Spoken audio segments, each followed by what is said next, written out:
guys, it's Jaden here from Couch in the Mind, clearing the mind one couch talk at a time. In today's episode, episode 10, I'm just going to go over a topic by myself, and I've actually called this episode Key Pointers, because I think everything I'm going to mention today we might already know about, but we just struggle to take the next step of actually doing something about it or acknowledging it and making play with those acknowledgements. So where I'd like to start today, today is going to be a solo episode just with myself, just a bit of a refresher to see where I'm at in life, and again some key pointers I think you guys can take away from this episode and from life itself. So I want to start off with loneliness, and I think it's a massive problem. I've got a lot of mates around the Gen Y demographic, and I'm sure it's like a massive thing as well for people older, the older generation and the generation coming before us in Gen Y. But with loneliness, I think that's probably one of the biggest reasons as to why you see Tinder and Bumble and the idea of going out and clubbing and trying to meet someone, whether or not it be fling, if that's what you're into. But you see a lot of people spending and taking up a lot of their spare time in doing that sort of stuff. And I'll be a fool. I'm the first person to say that. I was doing that for quite some time just because I didn't know who I was as a person. And I think the biggest thing that we need to focus on, and it's easy for me to say it because I'm not in your shoes. Everyone goes through a different sort of situation. It might be a fact of you maybe in a long-term relationship and you'd lost because you spent maybe 4 or 5 times of the week with that particular person and you hadn't seen your close mates for quite some time, and you grew distant to them. So you don't really know who you are. And it's that whole idea of that self-discovery journey of finding yourself again. And funny word, but you might relate to this word, reincarnation, reinventing yourself and becoming the person that you're meant to be. So I think it's so important, and don't get me wrong, you've got to get yourself out there. You can't expect to be a couch potato watching Netflix every weekend.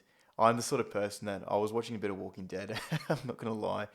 I love my Walking Dead, but you've got to be able to have time to do that, but put yourself out there to try and find the right person, because you can't expect someone to knock on your door and go, you can't go, is Jaden here? Like, that's not going to happen. You've actually got to try and make an effort. But at the same time, I think what we need to put more focus in is building our own independence. So if in the instance something does happen and you go on a couple of dates and it doesn't work out the way it's meant to, emotionally you don't, obviously you might be a bit distraught, but you're happy in one aspect because you've got your own thing. You're doing your own thing. You've got your own sort of consistent pattern that you follow on a weekly basis by yourself whilst you're not with anyone. It could be fitness, could be playing games, anything in general. You've got a pattern and you've been doing that independently for a while. So if anything does happen, you've got that to fall back on. So I think it's so important that you've got to build yourself and find yourself. Something I've learned, and a lot of my mates have gone through this as well, and we've had many discussions upon this, and I've seen a lot of studies about this. It's so easy to stay in your shell, like your turtle shell, but you've got to allow yourself to try things out. I know there's that movie, I think it was a Jim Carrey movie, I think it's called Yes Man, where he was stuck in this fixated mindset of nah, I'm going to just continue doing what I'm doing. I'm afraid to do this. I'm afraid to do this. I don't like heights. He doesn't put himself out there. And he doesn't really know who he is as a person because he's just stuck in that, as again, shell or bubble, as you might want to call it. But when he hits a point, he's like, fuck it. I'm just going to try and see what I can get out of this when I do put myself in an uncomfortable situation, or when I do say yes before, the instant reaction of saying no comes to the forefront of my mind. And you just see him growing as a person. I think he goes bungee jumping. He does all these things that he wouldn't usually do. He goes and asks a lady out on a date that he finds really attractive. But usually in his mind, he'd go, oh, she's hot, but I'm not going to do anything with that. It's a matter of actually trying things out that probably, I guess, maybe form a sense of discomfort within yourself. Because then for a fact, your boundaries. You push your boundaries. You don't know what you're capable of if you don't do that. So it could be something that might be worthwhile thinking about. and giving a go yourself. And so that's the first topic I wanted to go over, loneliness. And this is a massive, massive one that I know so many people, and I guarantee you guys listening in would be struggling with this 100%. At least one person. The idea of living in the moment, I don't know anyone who does not struggle with this. It's easy for me to say it, but I'm not in anyone else's shoes. So like, we've got all these things going on. It could be working toward a dream job, or trying to cut down a certain amount of weight so that way you feel happy within yourself, and you build your own self-confidence again. Anything, or just go through a state where you're feeling quite depressed, but you're adding all these, you're trying to look long term and go, what can I do to get myself out of this depressive state? Now, this is something that I know might help, and I've learnt from my own experience. Again, you don't have to take it if you don't want to, but I'm going to say it anyway. Don't listen if you don't want to, and stop. Just turn me off. Turn me off. Don't listen. Turn me the fuck off. But those who actually want to tune in, this is what I think would be helpful. All right. So you got to set small incremental goals. Don't look too far ahead into the future. Don't look at that big long-term goal, because it can look very, very scary. It could be like going from walking in, I don't know if anyone's local to Brisbane area, but walking up Mount Cootha. It's still a bit of a trek. I believe it's probably about a 3K incline. Maybe I'm exaggerating, but it's a steep incline to get to the top. But the cafe itself is worthwhile getting there. Get the coffee, see the view, get a nice panoramic shot. Anyway, what I'm saying is, you're going from walking up Mount Cootha to bloody fucking climbing Mount Everest. That's how it feels, trying to get to that long-term goal. So you've got to look at short incremental things. Now, to relate it back to something that I've experienced, right, and I'm actually going through right now, I've actually just had ACL reconstruction. Second time, hopefully 3 times not lucky. That would fuck me, Christ. I don't even know what to do myself if that happened. So I'm going through ACL reconstruction right now. And basically the way in which I'm getting through this process, and a lot of people are like, how the fuck are you not struggling? And for me, I'm like, I see it as a challenge, because I set all these small incremental goals that I know that are achievable and attainable. And it brings a sense of fulfillment, and I guess it motivates me to get to that next step. If you're setting goals that aren't unattainable, then you're most likely not going to feel fucking great. You've got to be realistic. Let's be honest. You've got to be realistic, and that's how you can get through that sort of process. And that's what's getting me through my process right now. And I'm only 4 or 5 months away from that long-term goal. You work on those small things, and before you know it, 6, 7, 8 months pass, and you're almost at that finish line. That's something that, another key takeaway that you might want to take on board, knowing that you're not the only one who may be feeling this way, because there's so many others that fucking would be feeling this way. I fucking guarantee it.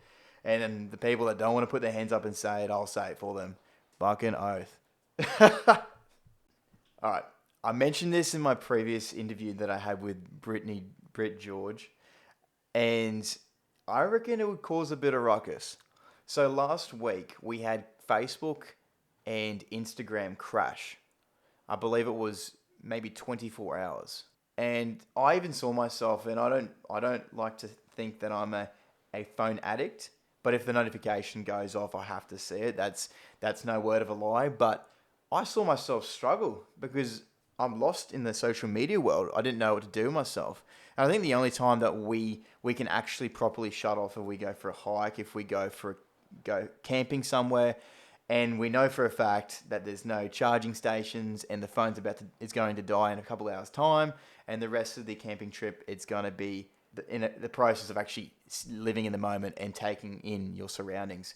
Now, my question to the people listening in, and I'm going to say this to myself as well, what would happen if that social media outage was to be extended for a month's time? And more specifically, how do you think we would actually look at other people? So, reason why I say this, if you look at social media, influencers or Tinder and all that sort of stuff. A lot of it's based upon how you look. So as influencers will like make sure they look perfect, makeup on. Same for guys. They'll wear nice fitted clothing, nice haircut, all that sort of stuff. If that's taken away from us, what would we perceive to be more important in a person? Because then we're going back to basics. We're going back to the buddy 50s, 60s, and 70s. I mean, the phone's still there, but no fucking social media. We're going back in time. I'm not calling us. We're not bloody Back to the Future or anything. We're not bloody Marty McFly or Doc Brown, and we're not we're not jumping in the fucking DeLorean or anything like that. But we're going back in time, back to basics. Now, I actually think that personality would be the main characteristic that we would take on board for people versus how they look. I don't know. You might disagree with me, but I actually feel like if that was the case, personality would be the most important key factor in making conversation with someone, in finding attraction with someone. Interesting. I'm just gonna leave it there. I might be just talking absolutely fucking garbage, but hey, you don't know. I actually honestly think that might be a case. Now, in this time of COVID and this time of struggle, we look at it and go, fuck, this is really hard. You got people that you can't see, family members that may be struggling because they're struggling mentally because they can't see certain people. And, not even just specifically in time of COVID. We have times where we look at life and go, fuck, we've got it really hard. Something may be really bugging you and you can't get it fixed, or people aren't helping you and you're feeling down the dumps and you feel like you're by yourself, and we go, shit, like life is bad. Let me put it in this perspective. Life is actually fucking good. We're really, really fucking privileged. We are so privileged. Privileged, in fact, I'm going to share this story to you guys, and it might actually give you a bit of a kick up the arse that you might need to actually get you out of that state. All right? So in Iraq, not long ago, there were two kids that were found. They were half dead in a box. They had no arms and legs. Ahmed Kelly and Emmanuel Kelly at a park, and they were found by two soldiers. They took the boys to the Mother Teresa orphanage in Baghdad. Now, with no birth certificate, passport, and no known identity, it is nothing short of a miracle that they are basically alive today. So I'm going to share this story with you. So basically what happened was Australian humanitarian Moira Kelly, she heard about Ahmed and Emmanuel whilst working in Albania. And months later, Moira flew to meet the brothers and immediately fell in love with their energy, will to survive, and passion to create a world filled with love.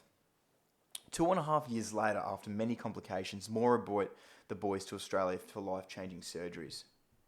You might hear this story and go, fuck, that's incredible. Like, they've gone through, they were literally, and I literally explained, they were prisoners of war. And now they've come into a country where they just feel fully accepted and they actually feel like they can be themselves and they feel comfortable finally. Now, that was enough. They did so much fucking more than that. So basically, Ahmed Kelly, he's become a 2-time Paralympian for Australia. He's just recently gone to the Olympics to represent Australia again, and won silver in the swimming. Now, going from Iraq, living in that situation, to picking himself up and to representing swimming at the highest levels in the Paralympics, that's fucking insane. Now, his brother, on the other hand, wanted to do something as well. Wanted to do something even fucking awesome like that. He went on the X Factor not long ago. And I remember in his audition, he sung Imagine. Imagine all the people. And it got millions and millions of views because he shared his story, and the way he looked at his story and his outlook on, his past is that, the past is the past. He doesn't hold on to it. He doesn't see it as a negative because it's taken him to where he is now. So it's given them that self-growth and resilience to fight through anything that he might go through in the future. I just think that's unbelievable. They've got no arms, they've got no legs, they've come from a shit country, and they've been able to achieve something where even me being so privileged, having arms and legs and not living in a war-torn country, I can't even imagine myself being on stage. I can't even imagine myself representing Australian swimming. Clap to them. That's unbelievable. Now, seriously, wake yourselves up. This is fucking insane. This is the reason why whatever we're going through isn't actually that bad. We can get through it. If they can fucking do that, If they can lie in a box, just make it, and get to where they are now, we can get through anything in life. Don't feel like you have to go through this by yourself, whatever you may be experiencing. Put your hand up. Put your hand up if you need to speak to someone and get through it. And it's all about upwards and onwards, not holding on to anything and to finding the best version of yourself again. So at the moment, I've been listening to a lot of Matt Corby. I've gone through a bit of a, I don't know, indie phase. Would you call him indie sort of music? So I like Matt Corby. I don't mind a bit of Ben Howard. So maybe it's acoustic sort of phase. So Ben Howard, and then I'm going. This is going old school. So I like Rolling Stones at the moment, Iron Maiden, and every now and then I don't mind a bit of Disclosure, that sort of music. But at the moment, predominantly Matt Corby. Matt Corby, Matt Corby, Matt Corby. Every time I'm going to work, I'm chucking on some tunes, chucking on Talk It Out, Brother, Resolution, all those sort of songs. Now, there was one song in particular that I was listening to the past couple of days. There was one line that really, really stuck out that I think that we can all take on board.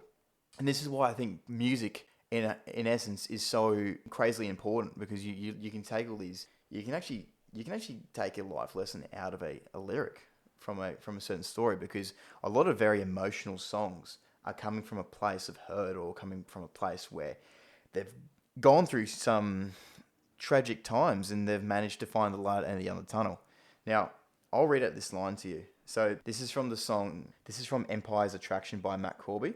It was released a few years back, but this is the line that I'm mentioning. So this is what it says. How can they save you if they can't help themselves? I'll say it again. How can they save you if they can't help themselves? That is so impactful to me, because there are so many times where we want to help other people and we want to listen and take on board their struggle and let it indulge in us and try and help them get through whatever they're going through. But because we're manifesting some of their struggle and we're maybe not allowing ourselves to get rid of our struggle or be happy in the place that we're at the moment, how can we save them if we can't help ourselves? How can we? It's so true. And yeah, that's why it's so valuable. And I think we can all listen to that. I mean, even just after this video, just have a look at that lyric or listen to the song and just sit there, not think about anything, and just take it in, because it's so true. It is so true. You're bogging yourself down further and further if you can't help yourself first before putting yourself out there to help others. It is so valuable and important to be in a place of comfort and understanding before you can actually do that. It is so important. And now, talking about music, and another massive thing that I find with music, and I'm going into live music, because I went through a massive phase of live music probably a couple years back. I was seeing Flume, Boy and Bear, Alice in Wonderland, DMAs, many others to name. And it's crazy because, for people that haven't been to a live performance before, you might not understand this. But it is so different to listening to music digitally, in the earphones, than it is to actually be in the moment and take it all in. And I don't know, it's different. And something that I've kind of found about that is, research actually shows that increase in trained psychological response to music of different speeds and moods when the listener is present with the performer compared to listening to a recording of the same performance. So there's an increase in trained psychological response to music of different speeds. You look at Flume, up and down speeds. You'll have that build up to, listen on the top. So all that I want in this life is the chance to do one thing. And then it keeps going and going and going, and then the beat drops, and that's when everyone goes nuts because you're actually entrenching yourself in that change of speed. It's that entrained psychological response to music that we are now attaining from seeing that live performance versus actually having the digital version where you wouldn't get that. It's a good pump up, but it's not the same. Now, another side of music is the emotional side. So whilst we certainly have emotional attachments to particular recordings digitally, we tend to opt for live music for the most important moments of life, i.e. walking down the aisle at a wedding to a string quartet. Playing Jeff Buckley Hallelujah to a string quartet versus the digital version. It has such a massive impact and much more impactful. You feel it. You get the, you get the goosebumps. I don't know if you've ever seen a live performer. You get the goosebumps on the arms, and it's not chicken pox. It's not COVID. It's the you're really entrenching yourself in the song. It's in the song and in the moment. You're singing a moving hymn together at a funeral. There's a reason churches pull out all the big stops at Christmas and Easter, because and it's such a good point. You know, could you imagine going to church at Easter or Christmas, and they just pulled out a CD or they pulled out the iPod and Bluetoothed a song to the speakers? It wouldn't have the same impact. And plus, brings a sense of nostalgia as well, because, you know, people are doing that on repeat. You know, you get the organs going, you get the choir, you're living in the moment. It's certainly not the same. It is so much not the same. Now, there's two more things that I want to go over.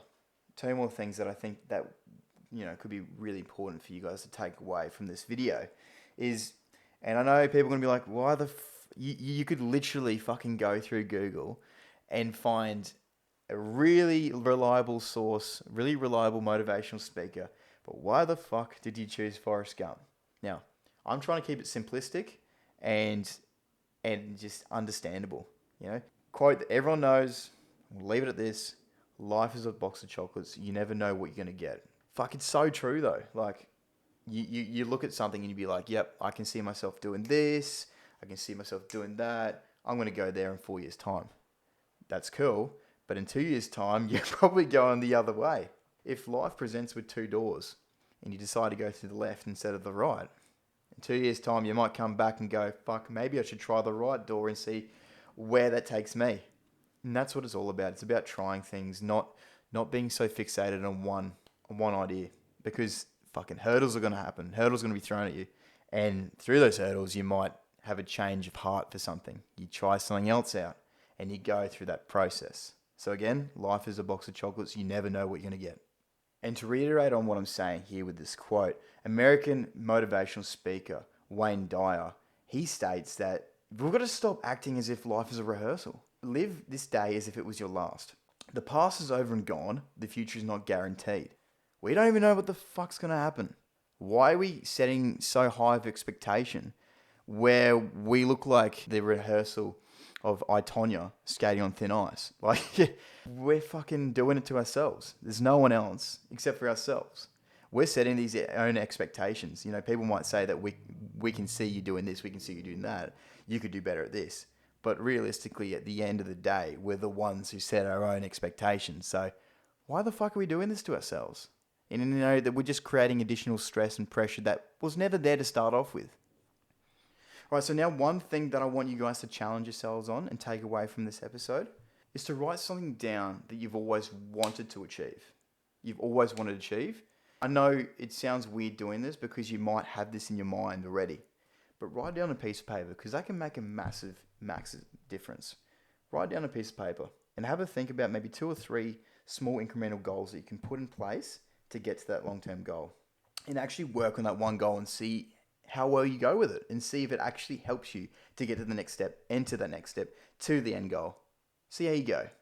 I'd like to see how you guys go. Just reach out to me and yeah, let's see if this can make a positive impact on people and hopefully help people not taking life too seriously, just going with the flow, setting little incremental goals, and see where it takes you.